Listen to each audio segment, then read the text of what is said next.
Pamukkale does not look real. It looks like a white waterfall the desert refused to let disappear.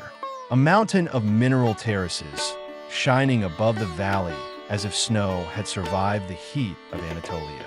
But Pamukkale is not ice. It is stone made by water. For centuries, hot springs rose from underground, carrying calcium-rich minerals to the surface, layer by layer. The Turkish name means cotton castle. From a distance, the name feels almost too perfect. Yet the white terraces are only the surface of the story.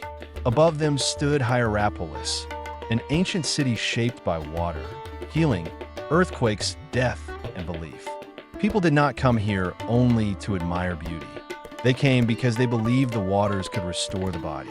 The sick, the tired, the wealthy, and the desperate all followed the same mineral stream. Pamukkale was not simply a landscape. It was a promise. Long before the city became Roman, the landscape already felt sacred. In the Hellenistic age, the Attalid rulers of Pergamon helped turn this sacred terrain into a city. Then Rome inherited it, and Hierapolis became more than a spa. It became a destination. After a devastating earthquake in the 1st century, the city was rebuilt with Roman order, stone, and ambition. By the 2nd and 3rd centuries, Hierapolis had become one of Anatolia's great thermal cities. Its hot springs were used for bathing, healing, and even practical work like cleaning and treating wound. The same water that shaped the cliffs also shaped the economy. But there was another reason Hierapolis felt sacred. Beneath the city, the earth breathed, and ancient people believed that breath came from the underworld. This was the Ploutonion, a shrine remembered as a gate to the world below. Ancient writers described animals dying near its vapors, while priests seemed able to approach and survive. Today, science gives the mystery another name: carbon dioxide.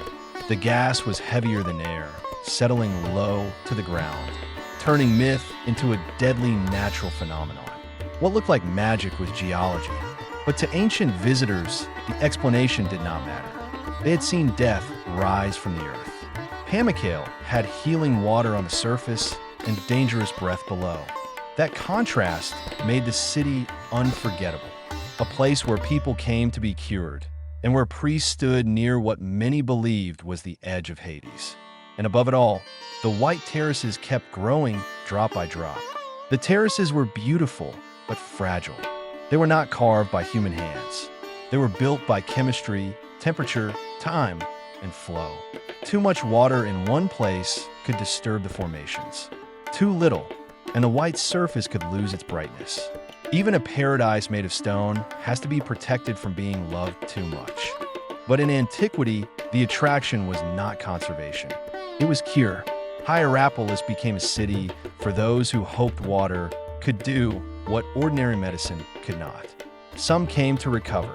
Others may have come to spend their final days near sacred springs. That is why the city of healing also became a city of tombs.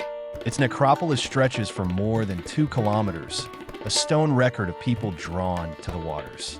Every tomb asks the same question: did the waters heal them or only bring them closer to eternity?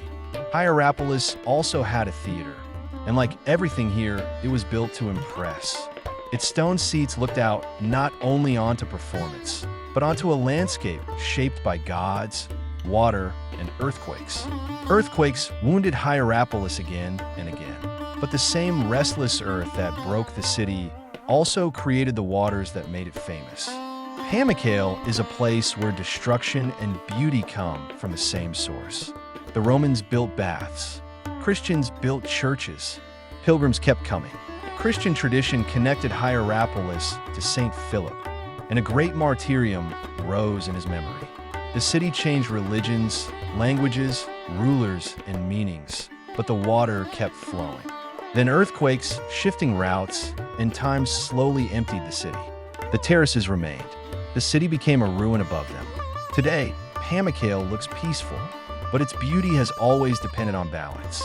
The white cliffs stay alive only if the water keeps moving. Stop the flow, and the cotton castle begins to lose its brightness. Too much human pressure, and paradise starts to break.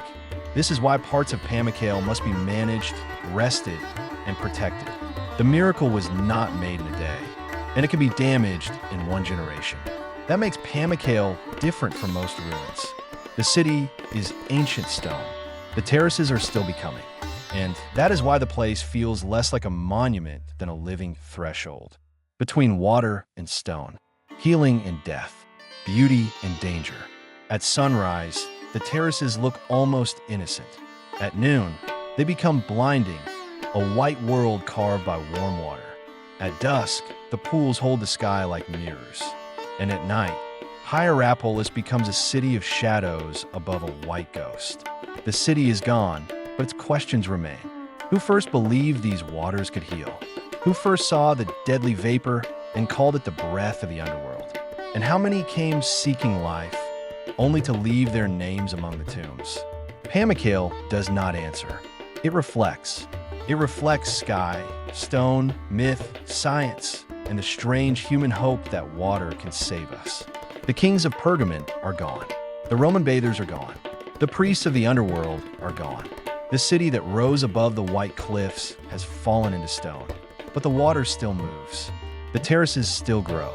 The steam still rises. And the white mountain still shines above the valley. Pamukkale was shaped by water, used by cities, feared as a doorway, and protected now because it can still disappear. A cotton castle, a healing city, and a gate to the underworld, all shaped by the same restless earth.